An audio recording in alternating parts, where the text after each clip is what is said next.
Welcome to Excel Magic Trick number 442. Hey, if you want to download this workbook and follow along, click on my YouTube channel, then click on my college website link, and you can download the workbook, Excel Magic Trick 440 to 451. Hey, in this trick right here, we want to talk about summarizing monthly data. We have dates and sales. The easy way to do this is with a pivot table. However, some people want to do it with formulas. Pivot tables don't update immediately, and sometimes they just don't want a pivot table. Sum if and count if, we're going to run into some problem, and we'll see a sum product solution also. Now, I got to show you a pivot table just to hopefully convince some of you. You go up one cell selected, you go up to Insert, Pivot Table, Pivot Table. I'm going to say in a new sheet, click OK. All you got to do is drag the date over to here or down to the row labels. And then you right-click, Group. Pretty easy, a lot easier, months and years, and then I'm going to click OK. That is just profound how quickly you can do that. And then all you do is you drop the sales down into the values down here, or if you're in earlier versions, you drop it to there. What's easier than that? Okay, some people don't like to do that. Now, there's a problem with the sum if and count if. These functions don't accept arrays.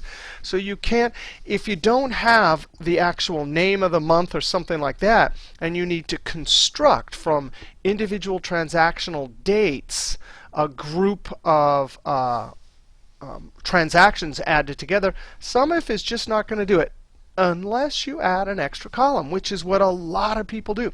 Now, this data set has two different years, and I created that intentionally because, as you can see with the pivot table, it does it. It separates all the Januaries, so there's some Januaries in 2010 and Januaries in 2011. But for sum if, we're going to have to do it. Now, I'll show you two different ways, and I'll show you count if and sum if. We're going to use the month function. It'll just give us the month, so it'll deliver us 10 here, right? That is number formatting. I'm going to Control 1 and apply general. Notice, don't get tricked by formatting. All right, the month 10. Now, we need a month and a year. There's lots of ways you could do this. You could just do a year. Some people like to see an individual character, so I'm going to ampersand, which is the join symbol, double quotes, dash, and double quotes, ampersand. So I've joined a month, a dash, and now I'm going to use the year function. All right, so now we have this. We double click and send it down. Now we can come over here to our sum if area. I can scroll up over here and see. OK, so now we'll start with our sum if equals sum if. And the way the sum if works is it's got a range, and then in that range you've got to say what criteria in that range, and then the sum range.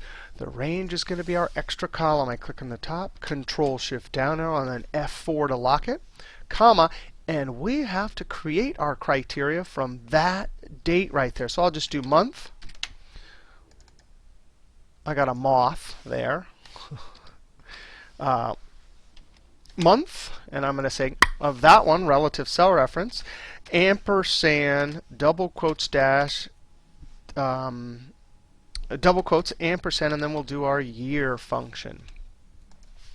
OK, so that's our criteria. Notice we have a single cell right here, so this doesn't create an array. Some people try to create an array here. Never going to work. So we did this, constructed our criteria from here, and used our extra criteria column. Now I just sum range. That is going to be our sales. I click on the top cell, Control Shift down arrow, and F4.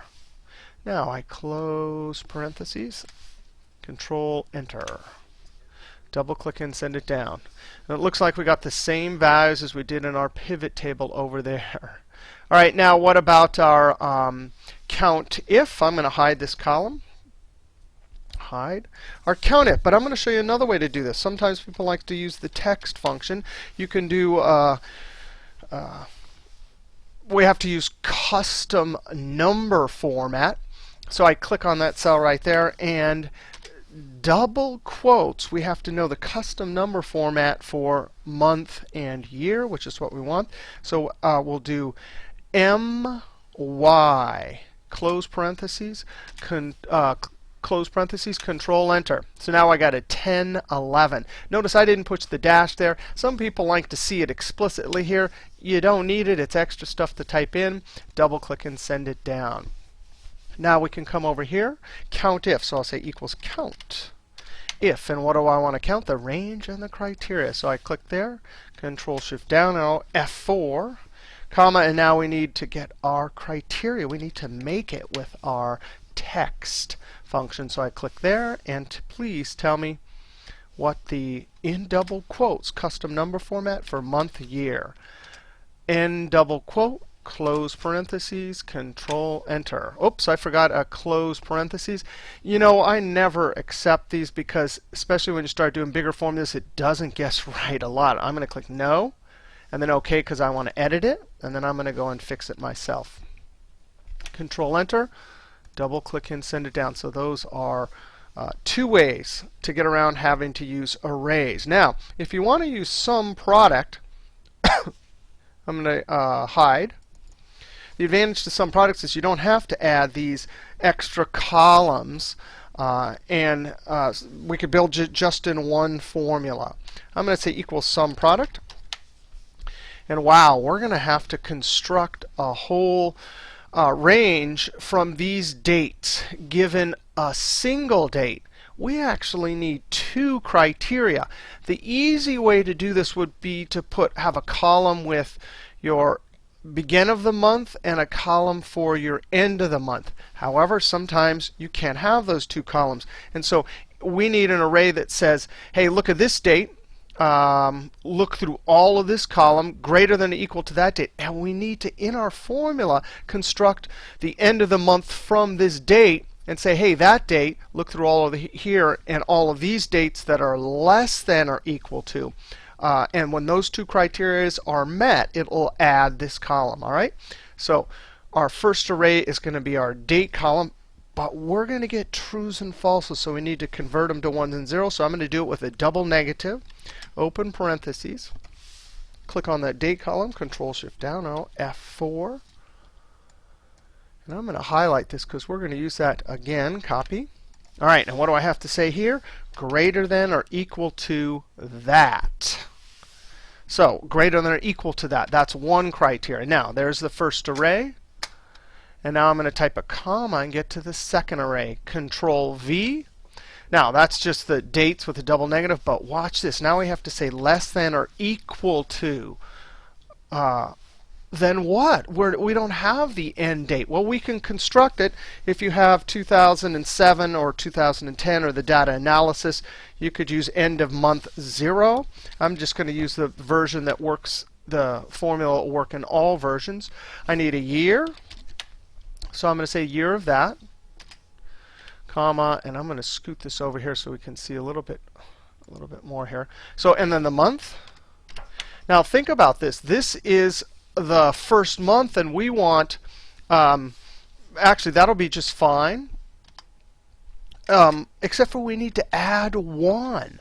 We need to go, hey, please give us, in this case it would be 1, so it'll jump to the 2, comma.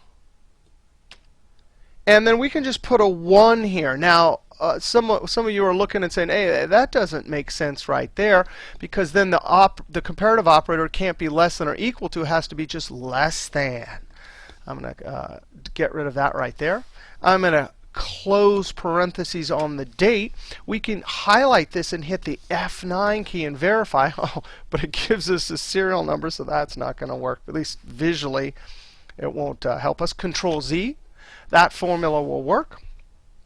That is the second array, and we have to put a close parentheses. Now we have our double negatives giving us ones and zeros. Ones and zeros times this will give us only a 1. A 1 will give us a true, and those two ones will be multiplied by what? Our sales column. Control Shift down arrow, F4. Close parentheses. Now I'm going to copy this right here because actually what I did was I gave you the sum. This does the sum of all the sales. What we really wanted for this, because this is the count column, was this one right here. So I'm going to get rid of that. Control Enter. Double click and send it down. Now I can put my cursor here, Control V, and that one is the sales. Control Enter. Double click and send it down. It looks like we got the exact same answers there. If I unhide.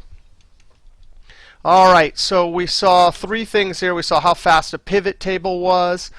We saw how to deal with the fact that SUMIF can't deal with arrays, add some extra columns.